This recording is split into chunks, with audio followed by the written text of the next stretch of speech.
ťažko rozpoznať.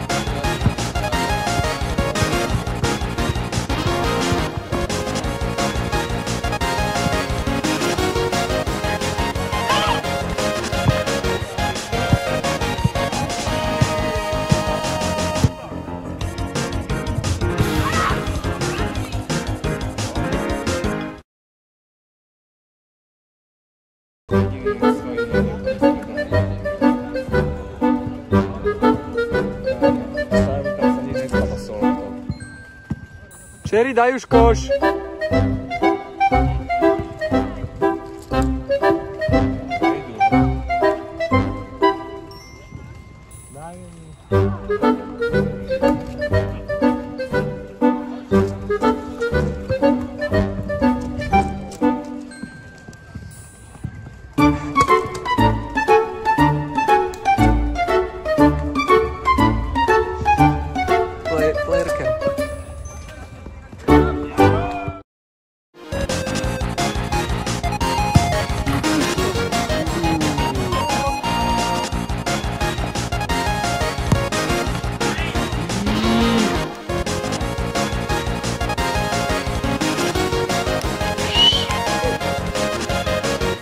Dobre, máme tu s nami hráčov 4. A.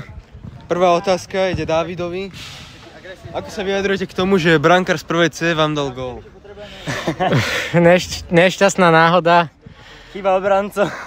No, ale tak mali sme im dať trošku nádej, keď sú prvý rok na gauči, viete, nech ich tá ohačka baví, že nech vidia, že aj proti tým najstarším a najlepším majú šancu.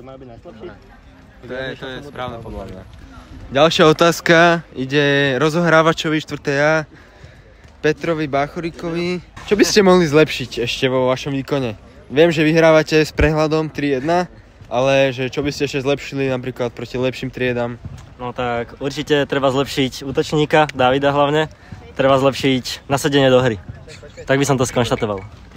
Ďalšia otázka ide ďalšiemu skvelému hráčovi 4. A, Martinovi. Čo hovoríte na to, keby váš spoluhráč Oliver náhodou nejakou strelou zabije žiaka prvej C? Popravde by som sa tomu nečudoval, lebo Oliver na bránu poriadne. Už sme videli krásny gól do ľavého dolného rohu, nemali šancu. Ešte by som skonštatoval, že každá Oliverová strela je úplná peace missile cockshot into the back of the net. A je to teda veľmi nebezpečné, že ja by som v tej bráne fakt nechcel byť.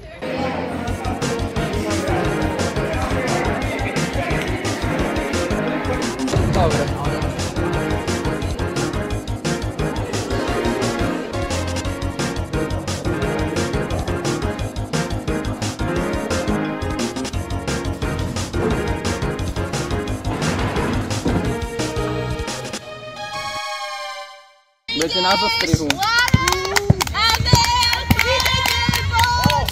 A teraz daj koš. To by bol tak dobrý zostrih, keby na to. Pod na ňo. Ber si ho, ale toho s loptou. Ale to je jedno, ty si bere hocikoho. Kde ty ideš, baba, poď Mikoli!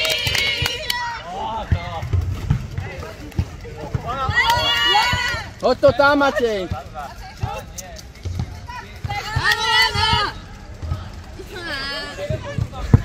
Počkaj, pauznem.